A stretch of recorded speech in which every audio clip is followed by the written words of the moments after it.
Hopefully to try and answer your question, and also in a bit of a broader brush. One of the things that inevitably are going to come in the discussion is how do we contend with technology?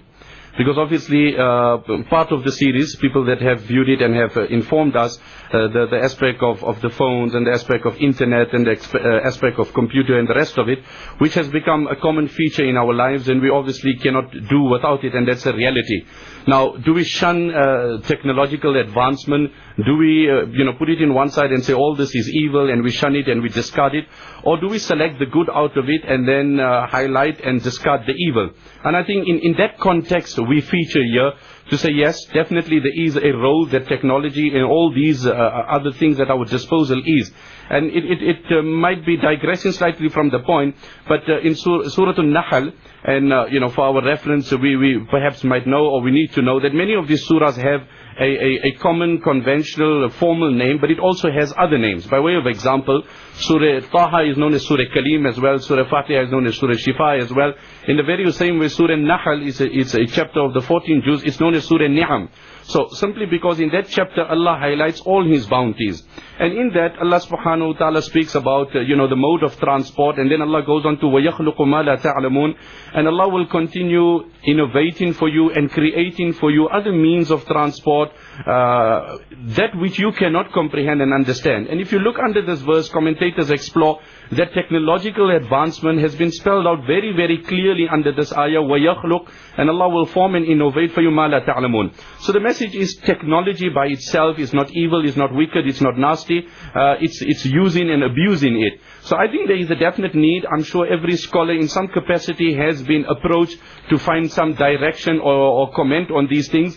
And obviously our position is here to signal a word of caution that it's filled with a lot of evil material, and hence we should abstain. And to push it beneath the carpet and to avoid the discussion when it has already entered the homes of many is obviously not the correct way to approach it.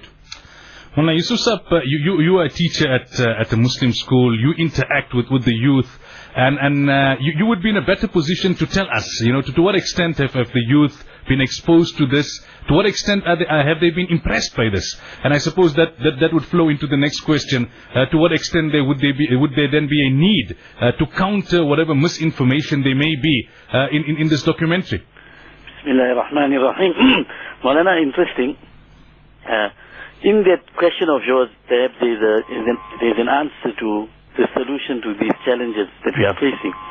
When I received your phone call informing me about this program, coincidentally I went to a class after that and I asked them, who of you have watched this Arrivals? And a group of girls who are very studious, very deen in kind, alhamdulillah, they say we watched it. And then I asked them, what was your impression of it? And the girl said, Maulana, I think we should discourage people from watching it. Then I asked her why. She said apart from the music and some of the visuals that it contains, the subtle message that it's giving, perhaps from a perspective that it creates despondency in the ummah, it creates a sense of hopelessness, number one. Number two, she pointed out that there are certain aspects there where the producers of the program have not necessarily given the authentic viewpoint in as far as the hadith is concerned, and in as far as few issues regarding Aqidah are concerned. So to me that was very significant, and I said we have hope. And the hope is that exactly what Maulana Bham and Maulana Suliman Moola made mention, the Quran, in that our ta'aleem has to be of such a level where even as much as it may seem basic and very rudimentary, but we equip our children with Aqidah and with ilm that they can combat it. And I think in this case here, alhamdulillah, we have to give due praise to the authors of the Tasheel series as far as the Aqaid Kitab is concerned, as far as the Tafsir Kitab is concerned, that they have equipped in those textbooks perhaps sufficient knowledge, sufficient guidance, and sufficient Aqidah and sufficient ayat for our children to grasp and to hold that as a beacon of hope and guidance, and not to be overawed by technology, because this particular presentation is a typical modern cut and paste job. It is a modern way of conveying information, and perhaps that is the biggest disadvantage of this here, that the information may not be 100%, but it tends to be very dramatic and very movie-style type of thing. So again, we need to stick to the sources and the authentic sources, and that is Quran and Sunnah. 12 minutes to 9, you are listening to Radio Islam, and we have a special program this evening. It is a panel discussion with regards to the Arrivals series and the Islamic perspective on that. On the panel this evening, we have Ml Ebrahim Bham, Maulana Suliman, Moola, and Maulana Yusuf Abed. Now, Maulana, as we were discussing just before the program, there are those who perhaps have seen the series, and then there are those who've heard about it and heard quite a bit about it. They've been thoroughly informed. And then there are those who may be listening to us right now and saying, Ml Ebrahim, that, well, what's this all about? First time we heard about it, we heard the name, but what's it about? What's the whole fuss about? What's wrong with it, or what's right with it? Yes, Maulana, I think it's a very valuable question, in the sense that I think what the series, especially in the beginning stages of the series, there's much cut and paste. There's much, not in fact even so much with regard. I believe that other aspects come towards the end of the whole documentary. But there's a lot of cut and paste and a lot of conjecture and some truths with regard to the aspect of mind control that is used according to this documentary. Mind control that is used by the enemies of Islam to manipulate and to impact upon the mind of the believer.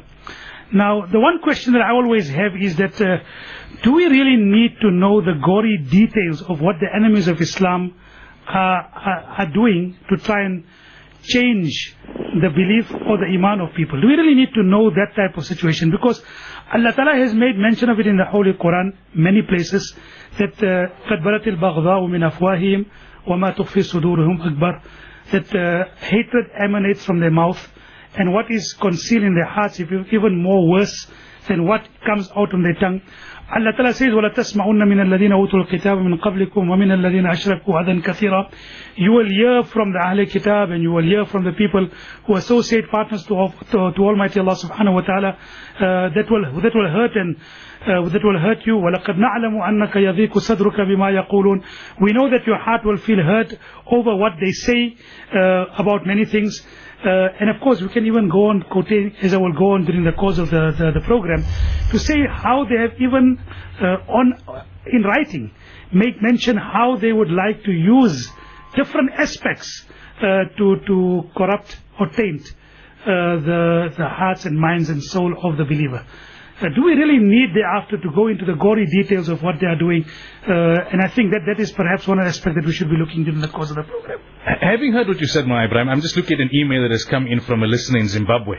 And I would assume that this is a teenager, and she says that I've come across people in my class who have told me that since watching the Arrivals, they have now they have started to understand how the world is controlled, why Muslims are oppressed, why certain things have happened. A lot of things, a lot of current day happenings have started to make sense, and it has also awakened within us the consciousness of the coming of the Mahdi, the Dajjal, and the preparation that is required in that regard. Maulana J, I think I'm going to approach it in this way. That's a very pertinent question, and we thank the listener, and that's the feedback we need from them to know how we can set the tone. Just to take it on one note of Maulana Yusuf Abed, and he spoke what that sister alluded to, the aspect of helplessness. Now, even if we exclude this particular Arrival series, the Ummah is at a very low. And really we don't need to compound the problem. Ibn Khaldun's Muqaddamah, which is very, very famous, in there he has written something very, very pertinent. And honestly we need to, write this in gold.